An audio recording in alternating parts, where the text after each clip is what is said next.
Is 9 to 5 for you? Does 9 to 5 suit everybody? Yeah? You know, some people still over 50 are still working in a 9 to 5 and they're not happy with it. So is it for you? Are you happy, working that 9 to 5? Yeah? I mean, this video could be for people over 40, 50. I know people in their 60s still working in the 9 to 5 and they're not too happy. So is it for you? Does it suit your personality? Think about that. Are you still miserable? Sometimes people, doesn't matter what age, they still haven't discovered what kind of work is suited to their personality. So if you're the type of person that, for example, prefers outdoors, then a 9 to 5 certainly, especially if it's in an office, is not going to suit you. Yeah? And 9 to 5s, more often than not, are sort of indoor based. Although, I suppose you could be working in a garden centre or something like that. But generally speaking, if you're not happy in a 9 to 5, it could be that you don't like the structure, you don't like the hours, you don't like, for example, having someone tell you what to do in work, especially at our age. We've got, raised children, grandchildren, probably paid off mortgages by now, or very near to, very close to, and you have somebody telling you what to do. So how do you feel about that? Do you mind that? Not everybody likes that. I know I certainly don't. I'm the kind of person that prefers autonomy. I like to work to my own autonomy. If I feel that I want to make a decision in the work that I'm doing, then I'm quite happy to do that. So a 9 to 5 is not for everyone. Even if you are over 50, sometimes we don't realise things until much later in life, and that can happen. That's part of the reason why we have sometimes mature students. I used to teach before I became a massage therapist, self-employed. I used to teach in further education, and I did do some teaching in higher education as well. That's in the UK. And we do have obviously mature students, and some people they're either making a career change, or they just didn't know what to do when they were 18. So people are still learning about themselves and what to do even after 50, 40, 60. So yeah, that's why this video might be useful to you. If you're still struggling in work that you don't like, maybe it's because it's just not suited to your personality. I mean, I would regard myself as an introvert, primarily an introvert. I mean, I'm fine talking with people, but I actually gain a lot more energy when I'm on my own, and when I see people every now and again, that's a nice balance for me, and that's why my work seems to work quite well for my personality. I get to see my lovely clients, which is great. I love seeing them. And then other times I get to be alone, which is quite nice. It's just nice to have a balance, so I can regroup and refresh and, just be outside like this. But yeah, you have to find out what is suited to your personality. If you are the kind of person that does not like crowds, for example, you don't like to be with people for a long period of time, especially if there's a lot of people. If you're in an office, that, sometimes offices can be quite large and open plan. You can have like 30 plus people in a big office, and that certainly might not suit you. And it can lead to all kinds of issues, health issues, stress, mental health issues, a feeling of just not being fulfilled, a feeling of, the dread, going to have to face work again, especially if it's something you're not keen on doing. So I always say, no matter how old you are, as long as you're reasonably fit and healthy and you can move around, and which we should, could be grateful for, really. Nice to be able to move around and be reasonably healthy. Is to find something, my hair, crazy hair, is to find something that you are happy doing, something that you enjoy doing. Think about the hobbies that you may like, think about, the things that you naturally are drawn to, and think, could I make work out of this, like I say with myself, I remember years ago actually just wanting to give people, back massages, and it wasn't until much later, years later, that I thought, you know what, I could be a massage therapist, and actually had the opportunity to train and to do it. And then another opportunity that I created is to become self-employed, and it's the best job ever. I love it. It's just perfect for my temperament, for my personality. And, I thought, I wish I'd found this years ago, in all honesty. But, it is what it is, and I'm grateful to be in it now, so while I can. So, yeah, it's about finding something, that you really, really enjoy, so it doesn't feel like work, so it's got to be something that you enjoy so much that it doesn't actually feel like work. Because that's what this is like for me, actually, the work that I do, massage therapy. It doesn't feel like work, really. Even when I have a lot of clients, it's just something I enjoy doing.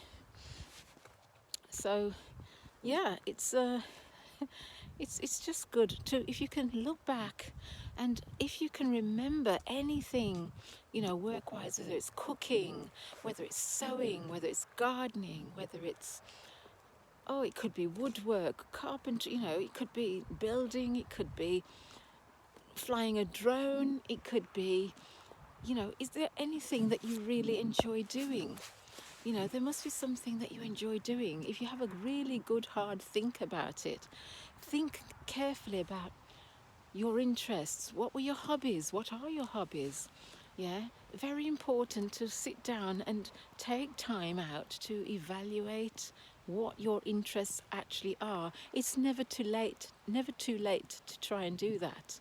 Never too late.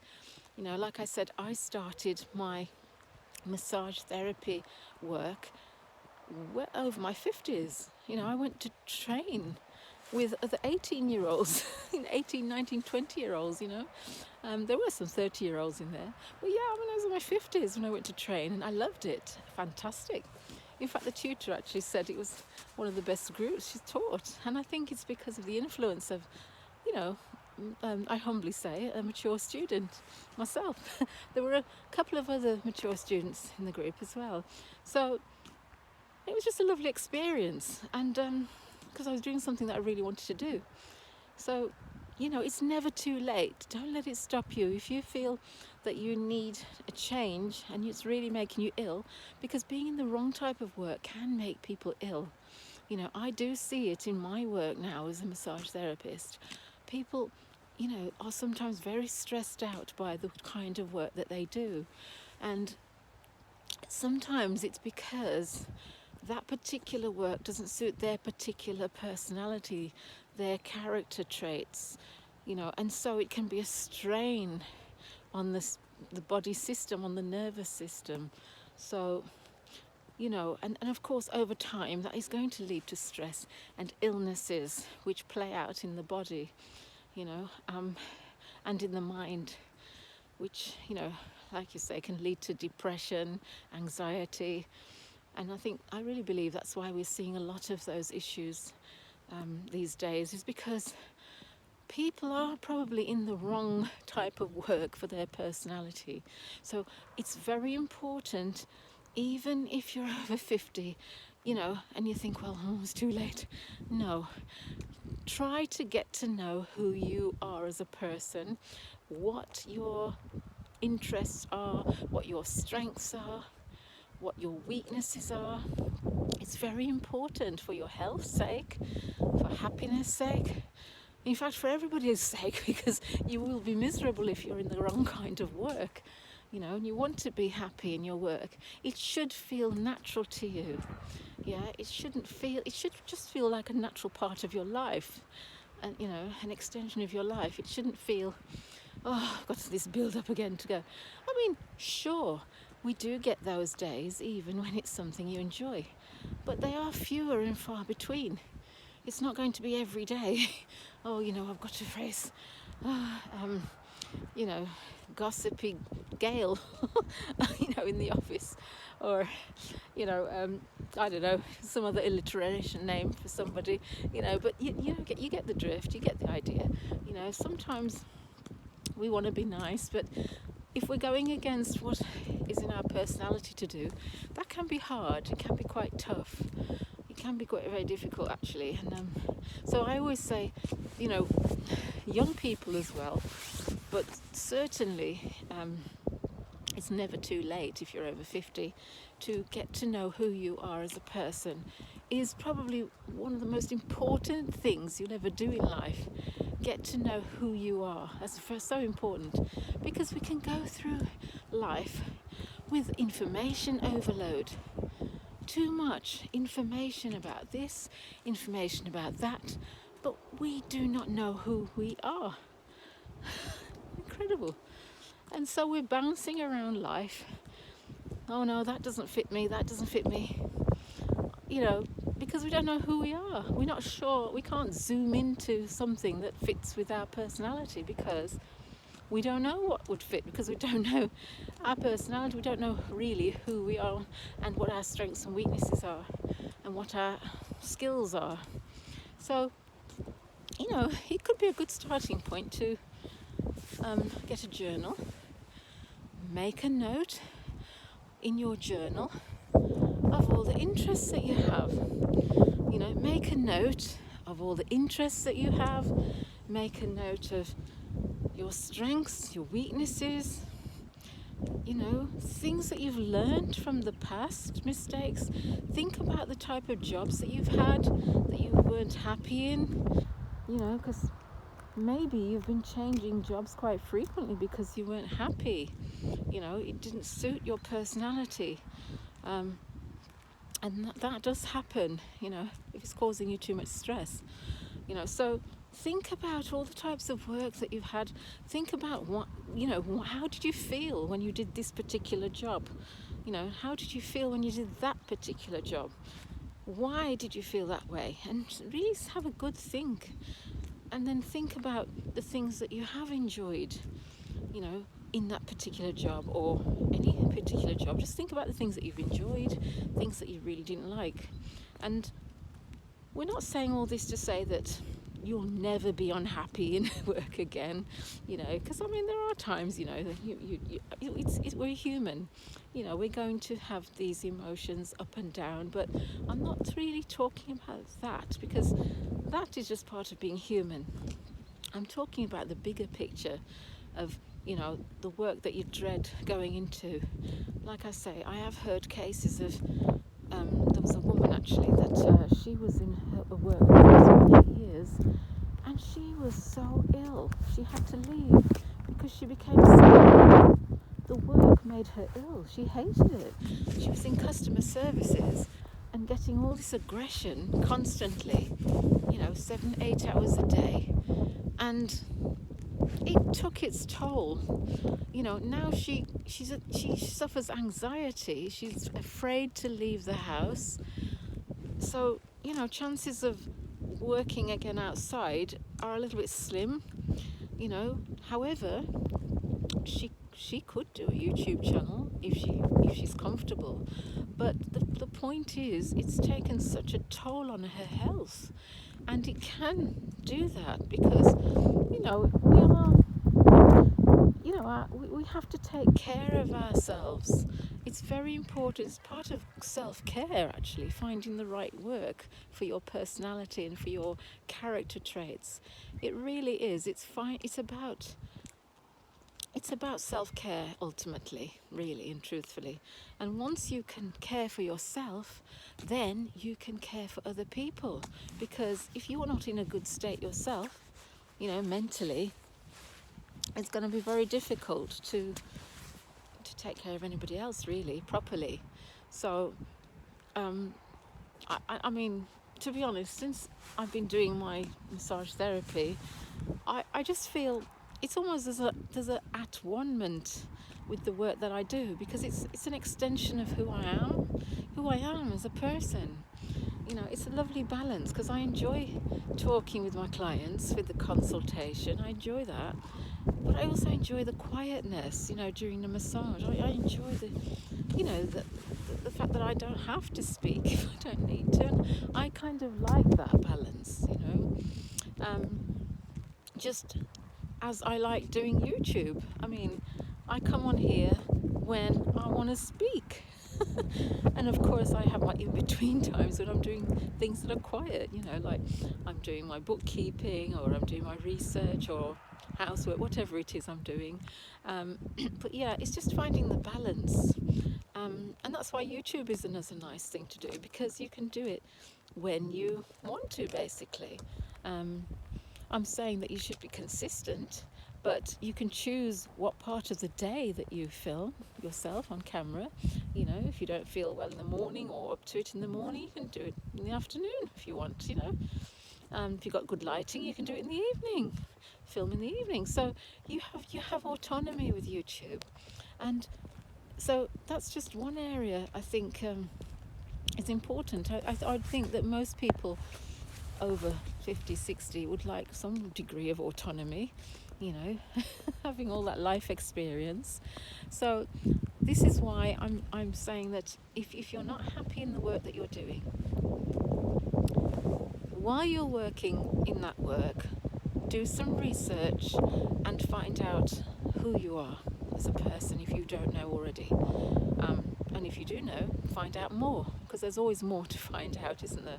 And like I said, get a journal yourself, you know, how you feel at work, what's making you feel stressed, what brings you joy. Because it is important. We can't afford to be ill, you know, especially if you're over 50, 60. We don't want to be going down that road, especially if you've been doing that for a long time, because it can bring on illnesses.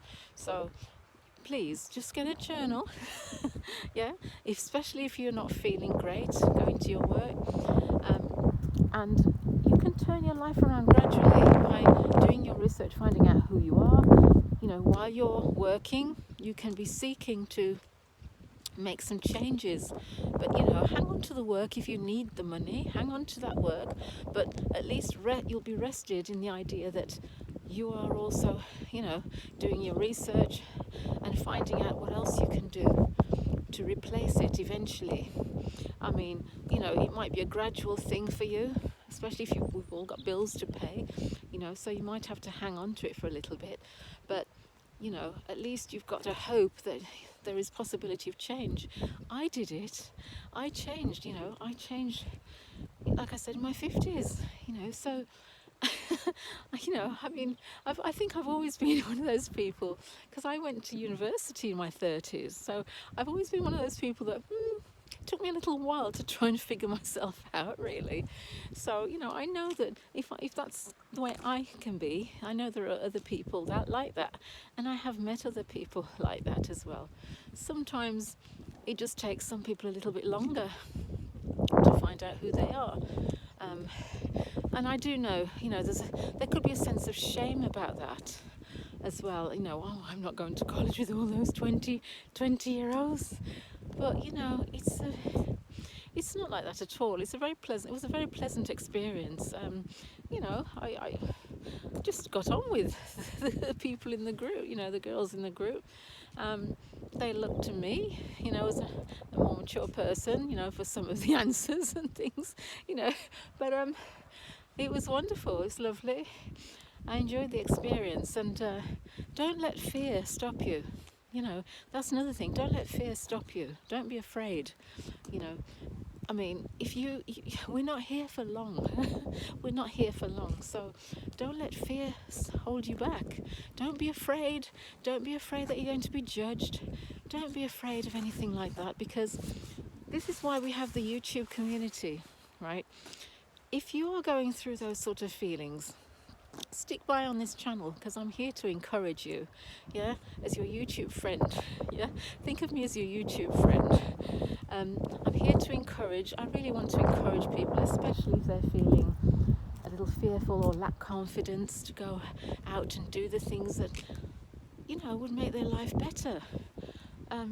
You know, like I say, I do know a few people that are mature, that are in jobs that they really don't like, and I'm thinking, you know, we need to, you know, really do research and find out who you are as a person. Yeah, so, but in the meantime, although, you know, we might not be able to jump out of that job straight away, find a way to be grateful for the job that you have. Even if it's just the little things, find a way to be grateful until you can actually get out of that into an area that would suit your personality better. So even write down, just practice being grateful for little things. It will help your mental health. It will help physical health, you know, because you feel better when you're grateful for things. So that's a little tip there until you find a way to come out of that work that is making you miserable, maybe. You know, just learn to be a little bit grateful for the small things in the meantime until you can do your research and eventually come out of that work that is making you ill. So I wish you all the best with that. And if you have any questions or comments, especially, please put them in the comments section. I would love to hear from you. I would love to hear if you viewed this video, if you found it helpful in any way, or if you have any suggestions for videos. Yeah, so remember, if I can do it, you can certainly do it. All right then, take care.